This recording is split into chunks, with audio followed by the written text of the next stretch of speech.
Bon, pour ne pas être bien clair, moi je suis officier général, j'appartiens aux armées françaises et mon périmètre de responsabilité, c'est le ministère de la Défense et que le ministère de la Défense et les opérations militaires. Donc je vais vous passer, si je trouve bien, un film. Tu sais où il est pour nous lancer là. D'accord, c'est un film de 2 minutes à peu près pour vous montrer à quoi correspond la cyberdéfense pour nous et quel est le domaine dans lequel le ministère de la Défense se consacre. Voilà. Bon, c'est un film qu'on a fait il y a 2 ans, mais qui n'a pas vieilli.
Oui, bon, c'était simplement pour vous donner un petit peu ce que l'on conçoit, nous, par cyberdéfense.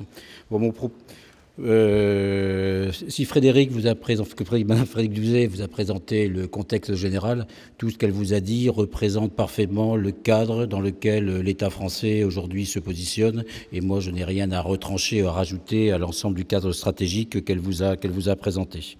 Alors, je vais vous développer 2 idées. La première, je vais vous donner par ce transparent que je vais commenter quelques clés sur l'évolution de la cybersécurité ou de la cyberdéfense en France. D'ailleurs, il y a des difficultés sémantiques parce qu'on parle de cyberdéfense qui ont des sens un peu différents. Moi, je préfère bien souvent revenir à la base et parler du numérique, parce que finalement, on est des acteurs comme d'autres de la transformation numérique, et le vrai sujet, c'est le numérique et l'introduction du numérique dans l'ensemble des activités de nos sociétés. Après, derrière le mot cyber, on met chacun du jargon, cyberespace, cyberdéfense, cybersécurité, cybermachin, cyberprotection. C'est très à la mode, mais il faut revenir sur des choses saines. Si on remet le mot espace numérique, eh ben on reconnaît dans l'espace numérique le rôle de chacun des grands acteurs de l'État ou chacun des grands acteurs de l'industrie et ainsi de suite, ce qui permet de retrouver des bases assez fiables. Donc mon deuxième propos sera de vous donner quelques réflexions autour du numérique qui ont déjà bien commencé avec les 3 intervenants précédents. Et la vraie question qui est devant nous, c'est que nous sommes qu'au début de cette transformation numérique, et la vraie question, c'est quelle sécurité dans cet espace numérique, qui n'est pas en lévitation, c'est un espace qui irrigue l'ensemble des autres, et toutes les actions qui sont menées par les États, les puissances commerciales, les groupuscules, tout type d'acteurs ont pour finalité de peser sur le monde réel et d'avoir des effets dans le monde réel. Donc on ne peut pas séparer le monde numérique du monde réel.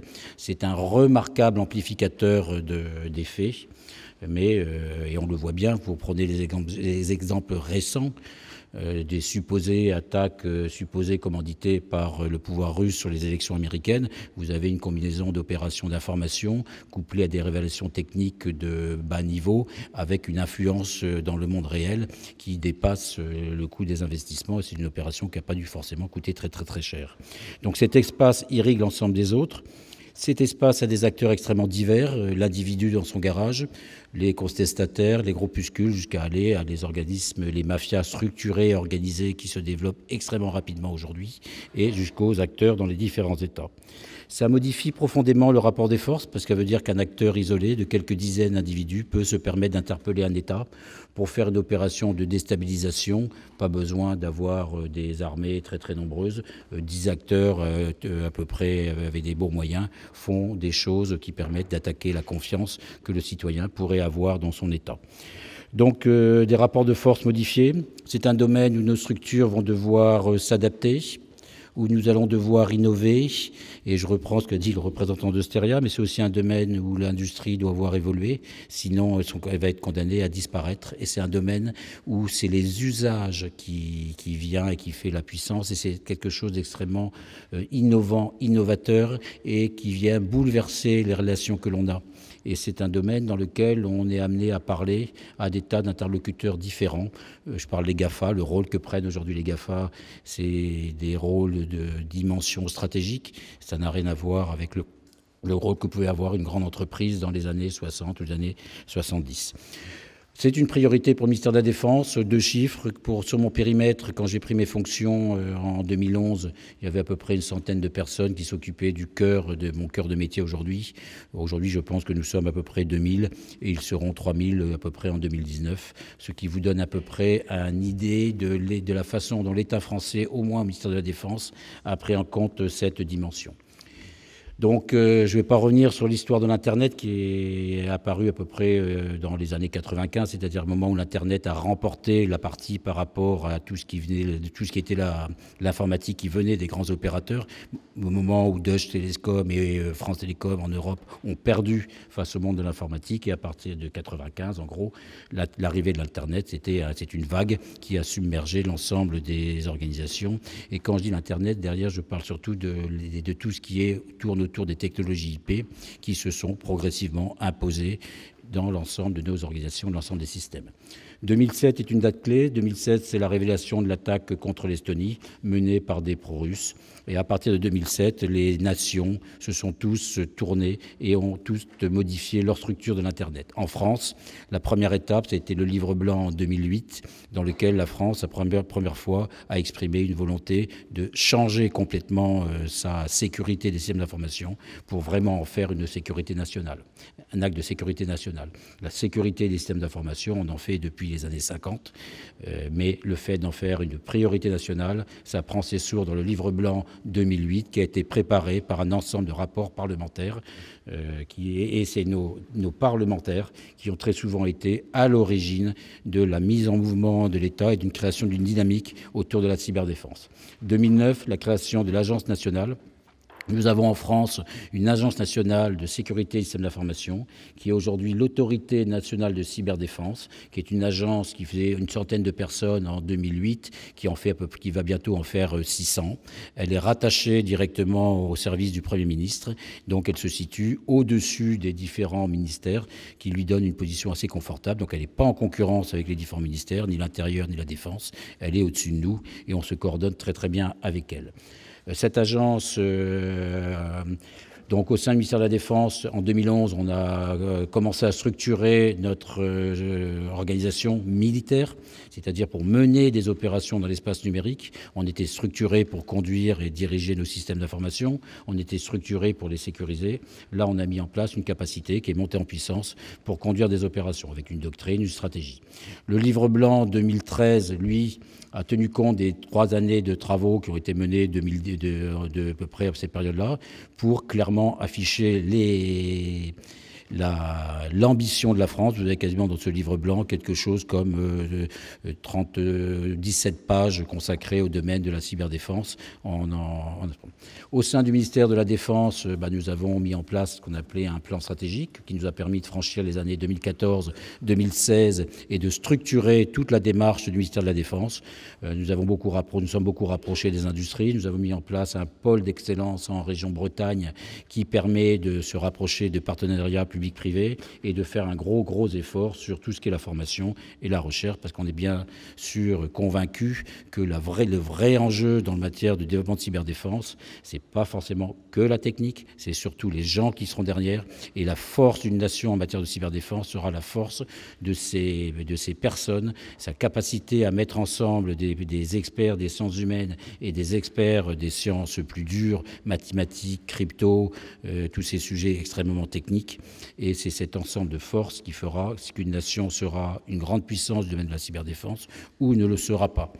La technique, elle évolue. Il y a des tas de sociétés qui sont capables de produire, mais mettre une volonté, mettre quelqu'un derrière la technique, c'est quelque chose qui revient au goût du jour. Et on voit bien qu'une capacité de cyberdéfense, c'est avant tout des bonhommes, bien sûr, qui utilisent des systèmes informatiques, qui démultiplient leurs capacités, intelligence artificielle, big data et ainsi de suite. Mais derrière, c'est avant tout l'intelligence humaine, parce que celui qui est en face de nous, il a les mêmes capacités techniques. Par contre, il n'aura pas forcément la même volonté, le même désir de combat et la même innovation technique. Donc c'est le côté humain qui est aujourd'hui une des principales préoccupations.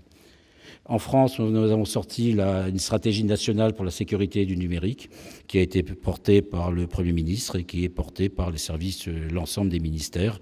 Vous avez typiquement au ministère des Affaires étrangères un ambassadeur cyber, vous avez un coordonnateur cyber au ministère de l'Intérieur et nous nous voyons très régulièrement à 4 pour se mettre d'accord sur un certain nombre de choses. Enfin, dernière évolution du ministère de la Défense, c'est qu'en 2017, nous créons un grand commandement de la cyberdéfense, pas encore une 5e armée, bien que les programmes des hommes politiques parlent tous plus ou moins d'armée cyber. Je pense que c'est un petit peu prématuré, mais c'est un beau sujet. Par contre, nous mettons en place un grand commandement, comme nous avons le commandement du renseignement militaire, nous avons le commandement des opérations spéciales. Donc depuis le 1er janvier, je suis plus officier général de cyberdéfense, je suis commandant de la cyberdéfense des armées, donc à travaillant aux côtés de mes camarades des forces spéciales ou de la direction du renseignement. Donc quelques réflexions maintenant sur le numérique, puisque finalement tout ce dont je viens vous parler, c'est quelle guerre dans l'espace numérique, quelles sont l'évolution des conflits futurs, mais nous sommes à la transformation numérique dans toutes les sociétés, nous sommes au début de cette transformation, nous n'en avons pas encore idée de tous les impacts. On est revenu pour des interventions précédentes sur la donnée. C'est vrai que cet espace numérique, sa richesse, sa raison d'être, c'est la donnée. Comment on transporte les données, comment on les manipule, comment on les stocke. Et vous avez dans les 3 couches de l'espace numérique des géopolitiques que Frédéric Douzet vous a montré. Pourquoi aujourd'hui les Russes mettent des data centers en Sibérie? C'est parce que la puissance de calcul va être quelque chose de très important. Il faut mettre la puissance de calcul au plus proche des consommateurs. Donc vous avez une géostratégie des implantations des data centers. Et celui qui, dans quelques années, aura de la puissance de calcul disponible, deviendra un grand acteur, deviendra aussi un grand acteur de la sécurité, puisque dans les attaques informatiques, vous avez 2 grosses attaques, les attaques en vive force, donc puissance de calcul contre puissance de calcul, et vous avez les attaques plus subtiles en pénétration à l'intérieur des systèmes. Ce sont deux choses différentes. Donc, vous verrez probablement arriver des grands acteurs comme Google qui vont devenir des acteurs de la cybersécurité. Si ça ne vous a pas échappé, Google propose gratuitement actuellement dans son offre d'hébergement un bouclier anti-attaque en saturation de façon quasiment gratuite parce que lui, la puissance de calcul, ça ne lui coûte pas cher puisqu'il est obligé de les avoir. Amazon, c'est la même chose. Et un certain nombre de grands acteurs du commerce de l'IA deviendront des acteurs qui dépasseront leur simple niveau actuellement et deviendront des acteurs stratégiques encore plus dans la relation des nations. Donc c'est des choses qui vont probablement bouger. Donc cette richesse, c'est la donnée, c'est le fondement des échanges, et je pense qu'on est le même niveau de rupture qu'ont eu nos grands anciens au début du commerce maritime au XVIIe siècle, où vous avez vu se fonder des empires coloniaux britanniques et puis américains progressivement. Et c'est bien pour ça qu'aujourd'hui que les Américains continuent à garder leur suprématie sur le web, sur l'Internet, parce que c'est leur enjeu de puissance et c'est totalement normal. Et ça serait naïf de se dire qu'ils vont laisser une place à l'Europe. Les Américains ne vont pas défendre les intérêts des Européens. C'est une vue de l'esprit. Dans le monde, nous n'avons que des adversaires, des concurrents ou des gens avec qui on s'allie temporellement. Mais les nations défendent avant tout leurs intérêts. Dernière chose, qui est capable de challenger les Américains, vous avez le monde chinois qui a les mêmes capacités, qui monte, et puis vous avez un troublion très habile qui revient en ce moment et qui est rentré dans le jeu de concert des nations depuis les affaires Snowden, qui est la Russie, et qui revient dans le monde numérique comme elle vient dans le monde normal où elle remonte sa puissance. Donc vous avez retrouvé un dialogue de puissance entre les nations dans le numérique qui est le même quasiment que dans le monde réel. Donc les acteurs, je vous en ai parlé, extrêmement variés. On est bien dans une notion de rupture, c'est ça je pense qu'il faut bien comprendre. L'informatique, on l'a vécu depuis les années 50. On a considéré que l'on était dans une phase où l'informatique permettait d'améliorer, d'optimiser nos processus. Donc on est toute une phase où on a numérisé nos processus, c'est-à-dire qu'on a eu des magnifiques SS2I qui sont venus nous expliquer que grâce à moi, vous allez gagner 30% par an sur votre informatique, vous allez devenir plus performant, confiez-moi vos données. Et tout ça, il y avait une idée, on maîtrise le numérique, on s'est aperçu que ça allait tellement vite que l'on ne maîtrise plus rien et qu'aujourd'hui, on a des acteurs qui viennent nous proposer des usages. L'IT galope tellement vite qu'on n'a plus le temps de mettre la sécurité. Je défie quelconque groupe d'ingénieurs de maîtriser aujourd'hui tout ce qu'il y a à l'intérieur d'un Android qui est construit touche par touche, alors qu'il y a 5-6 ans, avec 2-3 ingénieurs dans une pièce, vous maîtrisiez un système assez complexe. Aujourd'hui, c'est des choses qui vont extrêmement vite. Et la notion d'espace, ça veut dire que si c'est un espace de conflictualité, un espace, ça ne se maîtrise pas. Ça se contrôle par endroits, mais ça ne se maîtrise pas. Vous ne maîtrisez pas les océans, vous ne savez pas ce qui se passe dans les fonds marins, comme vous ne savez pas très bien ce qui se passe aujourd'hui dans les bas-fonds du dark web, où vous avez des tas de tractations qui se passent entre différents acteurs. Et si vous n'êtes pas invité à la bonne adresse IP au fond du dark web, vous n'y allez pas, parce que tout ça, c'est pas vraiment référencé. Donc il n'y a que les services, les officines qui sont capables d'y aller. Donc il se passe des tas de choses qui échappent à la majorité des gens du web. Donc on est bien dans une rupture. Deuxième chose, qu'il faut avoir en tête le fait que toutes les frontières sont gommées. Donc c'est très compliqué aujourd'hui de se dire ça c'est l'action du militaire, ça c'est l'action du policier, ça c'est l'action de l'officine. Tout le monde coopère à tout le monde a besoin de coopérer avec tout le monde. Les outils et les armes sont à peu près les mêmes. L'arme informatique, elle a une particularité, dès qu'elle est utilisée, elle est proliférante par nature. Dès qu'une arme est repérée, elle est révélée par un grand éditeur de sécurité, un Symantec, un Kaspersky, un McAfee, et ça devient la propriété quasiment de l'ensemble des informaticiens. Donc vous pouvez la réutiliser. Donc il y a une responsabilité des nations qui disposent de capacités offensives, qui est de se dire, à partir du moment où je fais une action offensive, que j'utilise une arme, et si cette arme, je la laisse, elle est piquée un jour, elle sera révélée un jour, j'en fais un outil de prolifération qui sera à la disposition de tous les nocifs. Donc ces éléments-là se montrent bien que cet espace est un petit peu compliqué. Dernière chose, vous prenez la Kalachnikov aujourd'hui, tout le monde sait ce que c'est qu'une Kalachnikov, il y en a plein de banlieues. Je pense que dans le monde, il y a beaucoup plus de victimes par la Kalachnikov ou à la machette que par le missile de croisière. Et c'est un petit peu la même chose sur le web. Il y a des virus extrêmement bas de gamme, techniques, qui font beaucoup plus de dégâts que le Stuxnet a pu faire, lui, en son temps, et on en parle assez peu. Donc vous voyez bien, c'est des domaines où la prolifération... Et vous avez des groupes hackers qui manifestent. Donc les dernières choses, ça modifie profondément les relations, puisque vos interlocuteurs, vous allez travailler de plus en plus avec les services de police, alors que vous ne leur parliez pas, vous militaires, qu'avant. Vous allez devoir parler à Twitter, parce que quand vous devez travailler sur la propagande de Daesh, qui connaît le mieux la propagande de Daesh, c'est Twitter, mais ce n'est pas forcément le pays avec lequel vous avez des coopérations militaires habituelles. Donc vous voyez, pour nous, c'est un changement de paradigme. On doit parler à tout le monde. Mais après, il faut savoir savoir qui est responsable de quoi. Donc c'est pour ça que je veux dire, c'est un espace numérique. Quand j'ai affaire à des criminels, c'est pas nous militaires, c'est nos camarades de la police, bien qu'au début, au contact, les personnes, on ne sait pas si elles sont en France, si elles sont à différents endroits. Donc toutes ces choses-là sont des choses importantes. Derrière ça, je vous ai dit tout à l'heure, c'était un monde d'usage. Le monde d'usage, ça veut dire qu'il va falloir innover.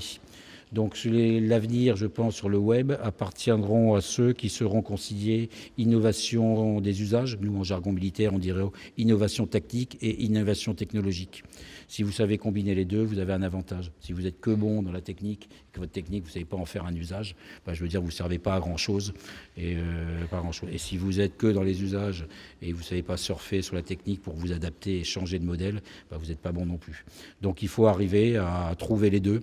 Et des sociétés comme américaines, comme Google ou autres, sont extrêmement forts dans cette espèce de mobilité, alors qu'une structure plus traditionnelle d'entreprise aura beaucoup plus de mal à s'adapter. Et je crois que c'est ça les enjeux pour les années à venir. Dernière chose, quelle est notre menace aujourd'hui sur nous, lesquels nous travaillons militaires? Nous travaillons énormément, bien sûr, sur la menace du contre-terrorisme, bien sûr à l'intérieur du territoire. Notre principal engagement aussi, c'est contre Daesh.